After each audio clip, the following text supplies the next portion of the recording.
예배 자리에 나오신 모든 분들을 환영합니다. 우리 이 시간 찬양을 통해서 마음을 활짝 열고 주님 주신 은혜 누리기 길 소망합니다. 찬양하시겠습니다.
찬양합니다.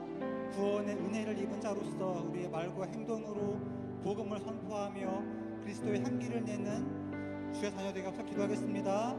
주님 은혜를 주시옵소서. 아버지 우리가 빛의 사자가 되게 하여 주시옵소서. 우리를 통해 우리의 교회를 통해 어둠을 물리치게 하여 주시옵소서.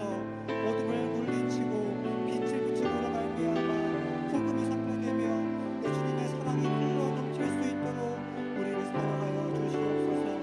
우리의 말과 행동으로 복음이 전해지게 하여 주시옵소서.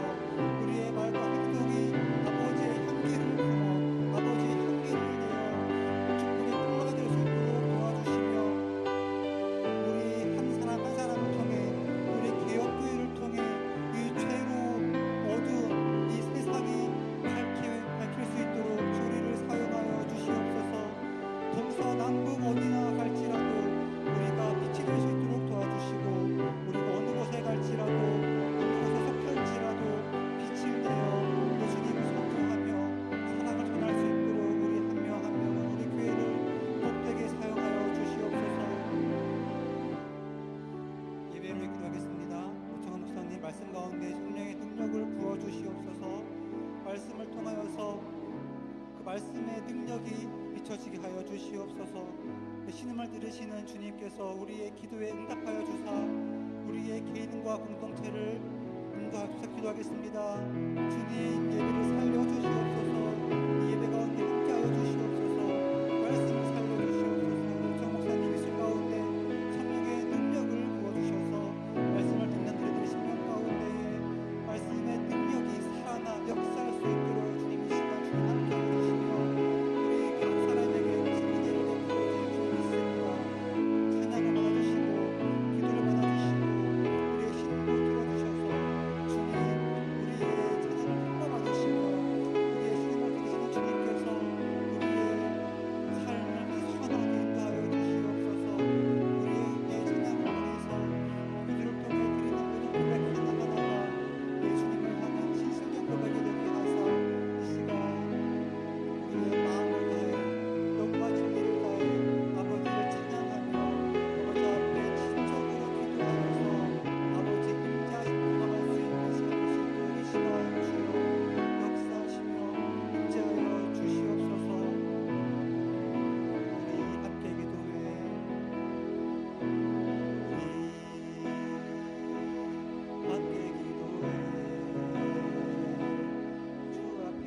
오늘도 고백합니다.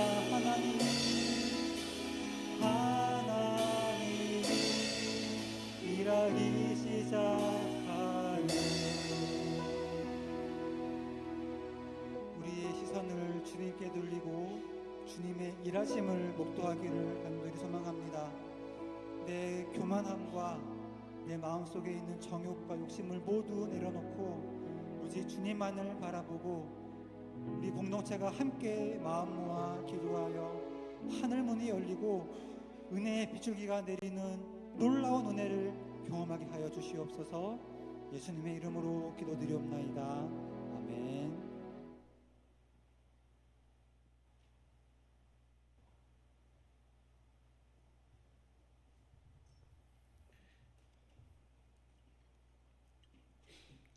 자, 우리 하나님의 말씀 함께 읽도록 하겠습니다. 에스겔서 39장 8절로 10절 말씀입니다. 주 여호와의 말씀이니라. 볼지어다 그날이 와서 이루어지리니 내가 말한 그날이 이날이라. 이스라엘 성읍 중에 거주하는 자가 나가서 그들의 무기를 불태워 사르되 큰 방패와 작은 방패와 활과 화살과 몽둥이와 창을 가지고 7해 동안 불태우리라.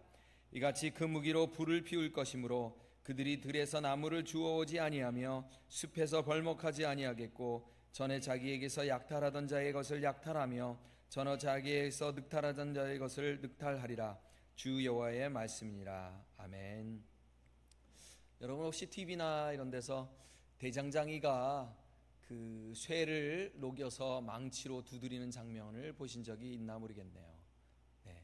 이 쇠 덩어리 자체는 사실은 용도가 별로 없어요. 그런데 계속해서 이 쇳덩어리를 불에 달구고 또 원하는 모양으로 망치로 계속 두들겨야만이 세상에 유익한 도구가 제작이 되어진다는 거예요.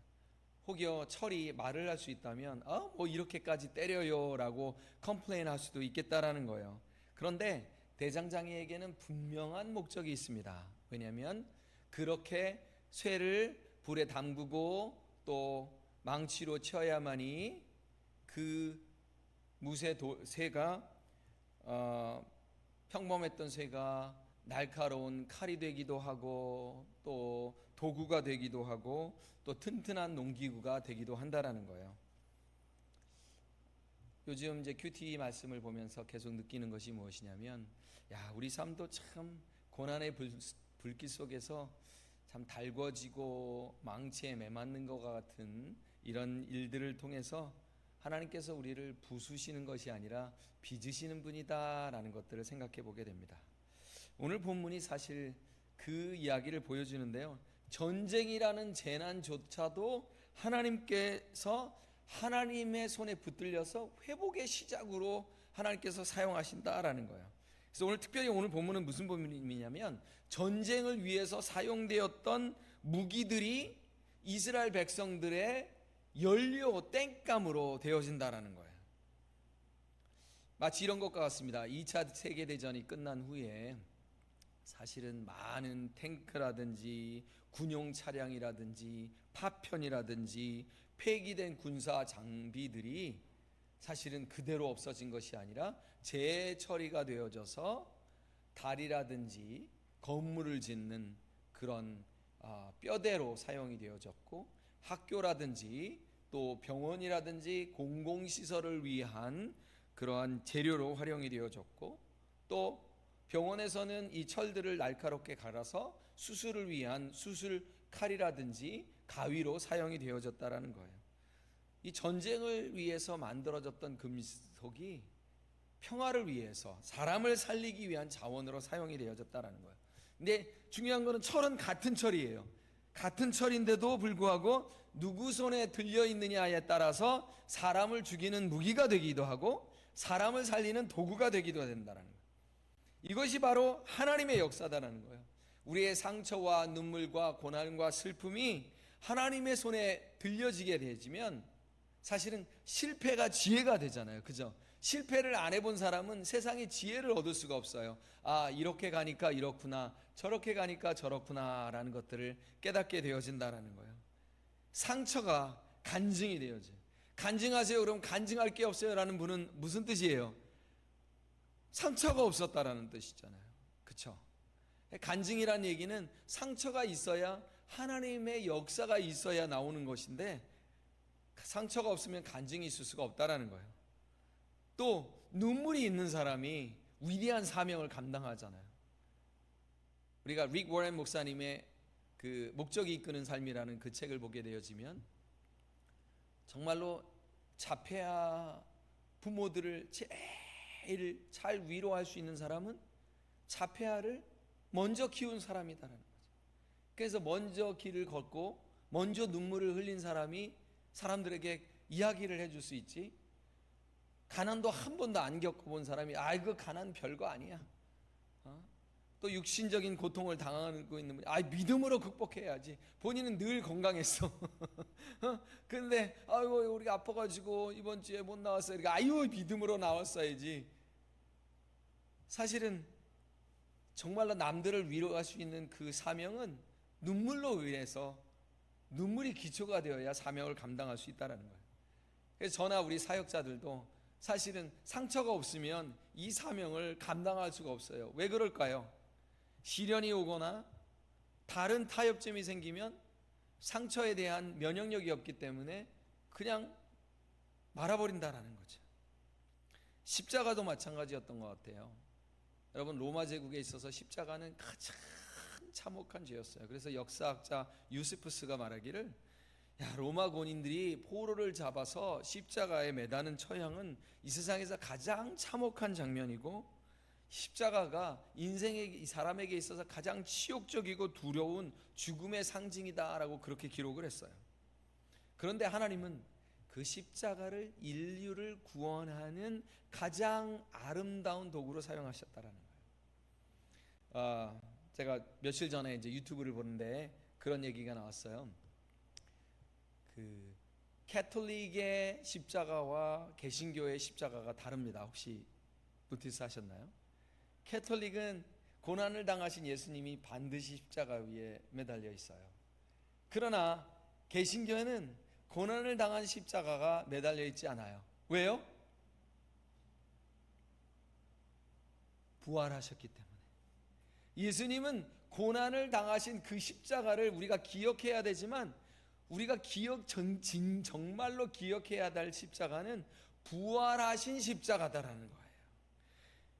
예수님은 인류의 가장 심한 고통을 십자가에서 지셨을 뿐만 아니라 그 십자가에서 부활하셔서 내려오셨다라는 거예요. 그러니까 죽음의 도구가 부활과 승리의 도구로 바뀐 것이 십자가다라는 것입니다. 근데 이러한 회복이, 이러한 반전이 우연히 되는 것이 아니라 오늘 말씀처럼 8절처럼 주 여호와의 말씀이니라, 여호와의 말씀에 의해서 비롯되어지는데, 그날이 와서 이루어지리니 내가 말한 그날이 이날이라. 그날이라고 하는 것은 우리의 상황과 상관없이 오래전부터 하나님에 의해서 준비되어지고 계획되어졌던 아주 놀라운 심판과 회복의 계획 안에서 계획된 날이다라는 것입니다. 심지어는 하나님께서 지금 마곡 땅에 살고 있는 이 지도자 곡이라고 하는 사람의 침략마저도 하나님께서 이미 역사 속에 두시고 계획 속에서 활용하신다라는 거예요. 하나님의 주권 가운데 있다라는 얘기죠. 인간의 눈에는 참 전쟁이 모든 것을 무너뜨리는 재난처럼 보이지만, 하나님께서는 그 재난까지도 구원의 역사를 이루어가는 과정으로 보신다라는 것입니다. 지금 세상에 이해할 수 없는 전쟁들이 많이 있어요, 그죠? 러시아와 유크레인 같은 경우, 또 어떤 그 정치학자는 설명을 하는데, 푸틴 대통령이 전쟁을 멈출 수가 없답니다.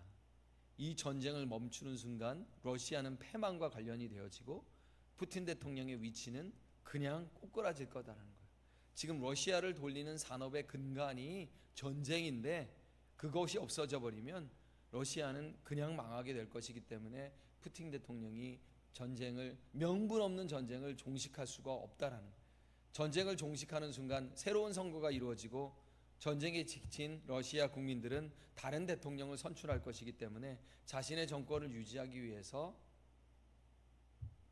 전쟁을 유지한다라고 해요. 저는 뭐 정치학자도 아니고 역사학자도 아니기 때문에 잘 모르겠지만 사실 이렇게 오래된 러시아와 유크레인 사이의 전쟁은 사실은 명분이 없어요. 왜 그런지 이유가 없어요. 그런데 그런 전쟁마저도 하나님께서 허락하신 이유라면 분명히 회복의 날을 하나님께서 준비하고 계시다라는 거예요. 하나님은 전쟁을 기뻐하시는 분은 아니시지만 심지어 전쟁으로 무너진 상황마저도 하나님께서 선하신 뜻을 위해서 활용하시는 분이시다라는 것입니다. 곡의 침략을 통해서 하나님의 거룩하심과 주권을 만방에 알리신 분이 하나님이세요. 곡이라고 하는 그 사람은 자신이 스스로 역사의 주인이라고 생각했을지 모르겠지만 하나님의 허락 안에 움직이는 것인데, 우리 에스겔서 38장 4절에 보면 내가 너를 이끌어내리라 라고 하나님이 주도하신다라는 것을 보여줘요. 곡의 움직임조차, 전쟁을 일으킨 푸틴이나 뭐 다른 역사의 지도자들조차도 하나님의 주권 안에 있다라는 것을, 그래서 역사의 주인은 사람이 아니라 하나님이시라는 것을, 그리고 인간의 삶의 주인 또한 하나님이시라는 것을 말씀하고 계시는 것입니다. 하나님께서 이 곡을 심판하심으로 하나님의 공의를 드러내십니다. 이 곡이라고 하는 사람은 하나님의 백성을 교만함으로 침략하였지만 하나님이 그 악을 그대로 주지 않으시고, 에스겔서 38장 오늘 본문 읽었던 거 좀 전에 보면은 지진과 전염병, 폭우, 우박, 불, 유황을 통해서 하나님의 살아계심을 선포하셨다라는 거예요. 그런데 놀라운 말씀이 오늘 말씀이에요. 그들이 전쟁의 무기로 썼던 것을 땔감으로 폐허밖에 안 남았는데 그것을 땔감으로 쓴다라는 거예요. 8절에 보니까 주 여호와의 말씀이니라 볼지어다 그날이 와서 이루어지니 내가 말한 그날이 이날이라라고 확정만 한 것이 아니고 하나님께서 이루어 가시는데 그것이 9절과 10절이에요. 뭐라고 얘기하냐면 하나님께서 무기를 태워 사르되 큰 방패와 작은 방패와 활과 화살과 몽둥이와 창을 가지고 7배 동안 불태우리라. 너희들이 그걸로 불을 피우는데 들에 가서 나무를 주워오지 않아도 숲에서 벌목하지 않아도 그것만으로도 사용할 수 있겠다. 전쟁이 패망하고 나니까 이 고개 군사들이 그냥 무기들을 다 두고 갔어요. 버려진 그 전쟁의 폐허마저도 하나님께서 백성들을 향한 땔감으로 사용하고 계셨다라는 것입니다. 이 생명의 삶 78페이지에 보니까 하나님이 언약 백성을 향한 대적의 악한 위협을 선으로 바꾸시며 하나님 백성에게 그날은 풍요를 누리는 복된 날이 될 것입니다 라고 얘기하십니다. 우리가 주님께서 우리를 회복한다고 하셨을 때 과거로 다시 돌아간다, 우리는 그렇게 생각하기 쉽지만 그 과거, 하나님은 단순하게 상처를 없애시는 분이 아니라 그 상처마저도 하나님의 영광을 드러내기 위해서 사용하시는 분이다라는 거예요. 여러분, 베드로를 생각해 보면 예수님을 3번이나 부인했잖아요. 참, 그 마음이 어땠을까? 어땠을까 한번 생각을 해보세요. 그 마음이 얼마나 안타까웠을까?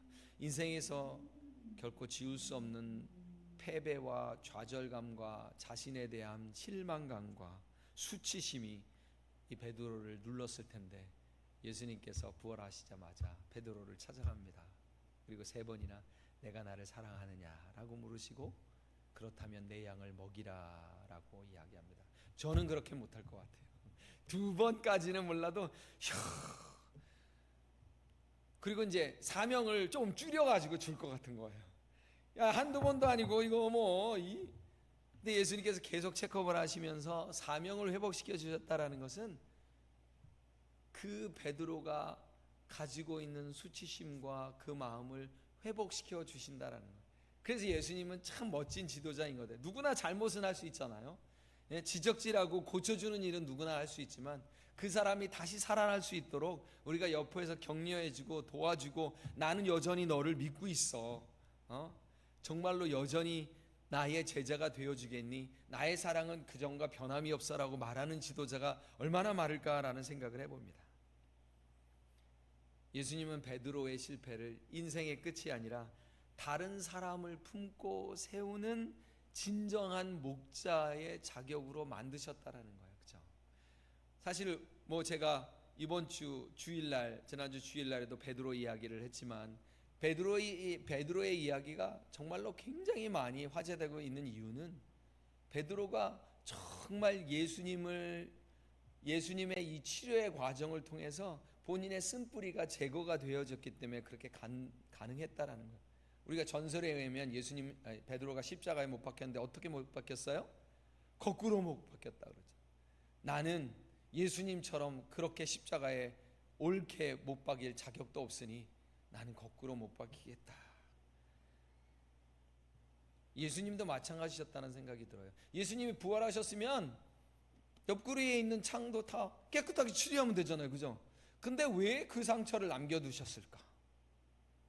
여러분 그 생각을 해본 적 있어요?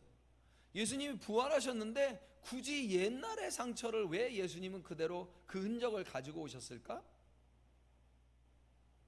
그 상처의 옆구리에 못자국 난 그 상처를 통해서 누가 진정한 예수님을 만나게 되죠?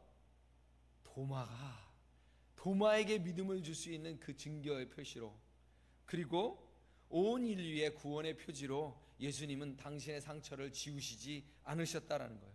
왜냐하면 예수님의 상처는 수치의 흔적이 아니라 사랑과 구원을 증거하는 영원한 증거였기 때문에 예수님께서 그 상처를 지우지 않았다라는 거예요.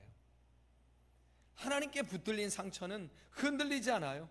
내가 옛날에 왕년에 이랬고 왕년에 저랬고 그래서 우리가 트라우마라고 하면서 이 트라우마를 사실은 극복하기가 참 어렵습니다. 그죠?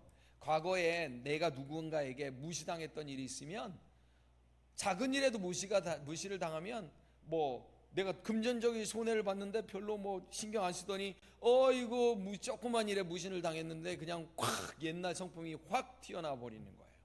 그걸 우리는 트라우마라고 이야기를 하는데 하나님께 붙들리는 상처는 결코 헛되지 않는다라는 거예요. 하나님 그렇습니다. 제가 어렸을 때의 성장 과정에서 아니면 지난 교회에서 이런 아픔과 고통과 상처가 있었습니다. 하나님께서 그 상처를 단순하게 우리 기억 속에서 없애주신다면 그냥 우리가 그냥 최면이라든지 약물을 먹고서 그냥 없애버리면 그만일 텐데 하나님께서 우리에게 아직도 그 쓴뿌리를 조금이라도 기억나게 하시는 이유는 그 상처를 통해서 우리가 기억해야 될 것이 있기 때문이에요. 하나님은 단 하나의 상처와 억울함과 고통과 슬픔도 허비하지 않으신다라는 것이에요. 우리가 이제 그런 말을 하잖아요. 중국이든 Chinese eat everything. 그 중국인들은 머리부터 발끝까지 이 세상에 나오는 모든 식물과 동물을 다 먹는다. 뭐 그런 농담을 하기로 하는데 우리 하나님은 우리에게 있는 기쁨과 슬픔과 아픔과 고통과 눈물까지도 허비하지 아니하시고 79페이지에 있는 것처럼 재난처럼 보이는 일까지도 주님은 허비하지 아니하시고 그분의 목적을 이루는데 사용하시는 분이신 것을 믿으시기 바랍니다. 사실은 이제 참 저와 저희 사모가 이야기를 많이 해요. 목사로서 목회를 하기에는 내가 너무 많이 부족한데 또 사모로서의 역할을 감당하기에는 우리 사모가 많이 부족한데 우리 하나님께서 왜 우리를 목회를 하게 하셨을까? 그 얘기를 하면서 저희가 공통적으로 하는 이야기가 있어요. 저희가 상처가 많기 때문에 성도들의 상처를 이해할 수 있다라는 거예요.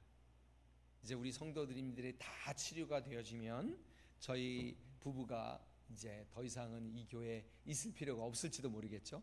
그날이 5년 후에 올지 10년 후에 올지 언제 올지는 모르겠으나 지금 이 순간에 저희 필라델피아 한인개혁장로교회 지금 이러한 상처의 기억들과 아픔의 간증들을 가지고 있는 우리 부부가 목회를 하는 것을 하나님께서 기뻐하셨구나라는 생각에는 변함이 없습니다. 물론 저희 부부가 너무 많이 부족하지만 그러므로 저희들이 항상 그렇게 기도해요. 이해가 되지 않는 일들이 참 많지만 우리 부부가 현실 앞에서도 낙심하지 않았으면 좋겠다라는 생각을 해봅니다. 그리고 우리 사역자들이 우리 교인들이 현실 앞에서 낙심하지 않았으면 좋겠습니다. 왜냐하면 우리 하나님은 모든 것을 합력하여 선을 이루시는 분이기 때문입니다. 우리가 레고가 10,000피스가 있지만 저 같은 사람은 10,000피스 중에 아마 100피스도 잘 못 쓸 거예요. 그런데 우리 문인정 사모님은 10,000피스 중에 최소한 한 3,000피스는 써서 예쁜 작품을 만들 것 같아요. 우리 하나님은 10,000피스 중에 단 하나의 피스도 허비하지 아니하시고 10,000피스를 다 사용하실 것으로 믿습니다. 그것이 바로 정말 예쁘게 우리 준호라고 하는 교회에 청년이 있어요. 이 청년이 어렸을 때에 레고를 가지고 정말 몇 주에 걸쳐서 예쁘게 만들었어요. 레고를. 그런데 어린 동생 준영이가 아무렇지도 않게 그 레고를 부숴버렸대요. 그러면 막 혼내고 막 때리고 그럴 수도 있는데 우리 사랑하는 준호가 그랬답니다. 너무너무 화가 나고 우는데 울음이 나오는데 동생한테 표현할 수 없으니까 침대 밑에 들어가서 자기 입을 막고 화를 내면서 울었다. 제가 그 얘기를 들으면서 너무너무 마음이 아팠어요. 그렇지만 동생을 사랑하는 마음도, 우리가 때로는 누구에게도 우리의 분노와 또 우리의 아픔과 슬픔을 말할 수 없어서 이불을 뒤집어 쓰고 또 침대 밑으로 들어가서 남모르게 고통스러운 시간을 보내고 있을지라도 하나님은 우리의 이불 속으로 찾아오시고 우리의 침대 밑으로도 찾아오셔서 우리를 위로하시고 우리의 아픔과 상처와 눈물과 고통을 선으로 바꾸시는 하나님이심을 믿으시기 바랍니다. 오늘 설교 제목이 최고의 대장장이였습니다. 대장장이는 그 어떤 모난 철을 가지고 그 어떤 형태도 없는 뭉퉁한 철을 가지고 온다고 할지라도 그것을 불에 달구고 그리고 망치로 수백 번 수천 번을 쳐서 인간에게 유익한 도구를 만들어내는 사람입니다. 하나님께서 지금은 내 삶이 아무것도 아닌 그냥 쇳덩어리가 같은 밋밋하고 나도 하나님에 의해서 참 잘 쓰였으면 좋겠는데 멋있게 좀 유용하게 쓰였으면 좋겠는데 라는 생각을 할 수도 있겠지만 하나님의 날에 그날이 오면 하나님께서 우리를 회복시키시고 그날이 오면 하나님께서 우리를 누구보다도 가장 유용하게 사용하실 것을 믿습니다. 같이 한번 기도하겠습니다. 우리 오늘 말씀을 오늘 생각하시면서 우리 자막에 있는 이 기도 제목을 같이 먼저 천천히 읽고 기도하도록 하겠습니다. 대장장이의 손길처럼 우리의 시련과 아픔을 허비하지 않으시고 가장 가치 있는 도구로 빚어내시는 하나님의 주권을 신뢰하게 하옵소서. 삶의 상처와 실패의 흔적들이 하나님의 손에 붙들려 남을 살리고 위로하는 생명의 통로로 간증으로 바뀌어지게 하여 주시옵소서. 이해되지 않는 현실 앞에서도 역사의 주인이신 주님을 바라보며 모든 것을 합력하여 선을 이루시는 은혜 안에서 흔들리지 않게 하여 주시옵소서. 우리 나를 위한 적용을 생각하면서 같이 한번 기도하겠습니다. 기도합니다. 하나님 아버지 감사합니다. 하나님 아버지 고맙습니다. 우리 최고의 대장장이가 되어주시는 우리 하나님 고맙습니다. 하나님 그 어떤 제가 지금 약간 다리가 아픈 것조차도 하나님 아버지 쓸데없는 것이 아니고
우리 개혁교회를 위해서 기도하겠습니다. 우리 개혁교회가 하나님의 은혜를 날마다 경험하고 예배와 말씀과 기도가 살아 숨쉬는 은혜 공동체가 되도록, 그리고 예배를 방해하는 그 어떤 요소도 이 예배당에 침투하지 못하도록 지켜주시도록 기도해 주시고요. 우리 사랑하는 성도들이 서로를 품고 용서하며 그리스도의 사랑을 실천하는 사랑 공동체가 되도록 기도해 주시고요. 복음을 전하며 가난한 자와 소외된 자와 힘없는 자를 섬기는 일에 한마음으로 헌신하는 사명 공동체가 되도록 우리 개혁교회를 위해서 같이 기도하도록 하겠습니다. 하나님 아버지 감사합니다. 개혁교회 예배를 회복시켜 주시니 감사합니다. 우리 성가대원들을 주께서 늘어나게 하시고, 하나님 또 예배 동안에 하나님 예배 분위기가 하나님을 향할 수 있도록 허락하시니 감사합니다. 고맙습니다. 하나님 예배를 방해하는 그 어떤 것도 하나님, 그것이 인간적인 다툼이나 사탄의 괴계나 그 어떤 것도 하나님 침투하지 못하도록 하나님께서 역사하여 주시옵소서. 할렐루야. 하나님 아버지 감사합니다. 우리 사랑하는 성도들이 서로를 이해하고 품고 용서하고 그리스도의 사랑을 실천하도록 도와주시옵소서. 하나님 아버지 서로가 서로를 이해하게 하여 주시옵소서. 하나님 아버지 우리 교회에 한 가지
우리 세계를 위해서 기도하겠습니다. 우리 러시아와 이스라엘 간의 전쟁마저도 하나님의 선하신 섭리와 구원의 역사를 이루는 데 사용할 수 있도록 우리 중동의 전쟁을 위해서도 기도해 주시고, 이 황폐해진 땅 위에 참된 평화와 회복의 역사를 은혜를 더하여 주시도록 기도해 주시고요. 특별히 지금 5천 명이 넘는 사람들이 모로코에서 스페인으로 불법 탈출을 하였습니다. 그동안에 100여 명 이상의 사람들이 물에 휩쓸려 생명을 잃곤 했는데, 하나님께서 이 스페인의 임시거처에 체류 중인 5천 명의 이주민들이 질병에 걸리지 않도록 도와주시고 안전하게 보호받고 또 인도적 지원을 받을 수 있도록, 그리고 이렇게 불법적인 이민이 아니라 합법적인 이민이 되어줄 수 있도록 또 유럽 공동체와 전 세계에서 조금 더 잘 사는 나라들이 관용을 베풀고 또 자신의 것들을 나눔으로 세계가 조금 더 공평하게 잘 사는 나라가 될 수 있도록 같이 기도해 주시기 바랍니다. 기도합니다. 하나님 아버지 감사합니다. 지금 중동에 있는 이 전쟁과 러시아와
우리 개인과 가정을 위해서 마지막으로 기도합니다.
잠시 묵상으로 기도합니다.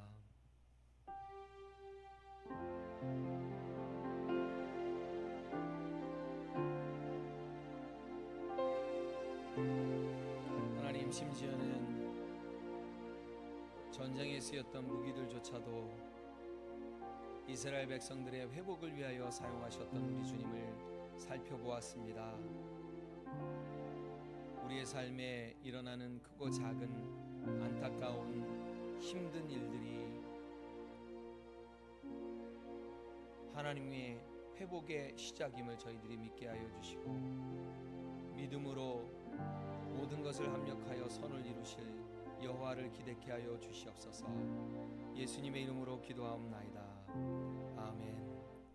하늘에 계신 우리 아버지여, 이름이 거룩히 여김을 받으시오며 나라의 임하옵시며 뜻이 하늘에서 임한 것 같이 땅에서도 이루어지이다. 오늘날 우리에게 일용할 양식을 주옵시고, 우리가 우리에게 죄 지은 자를 용서한 것 같이 우리의 죄를 사하여 주옵시고, 우리를 시험에 들게 하지 마옵시고 다만 악에서 구하옵소서. 내게 나라와 권세와 영광이 아버지께 영원히 있사옵나이다. 아멘.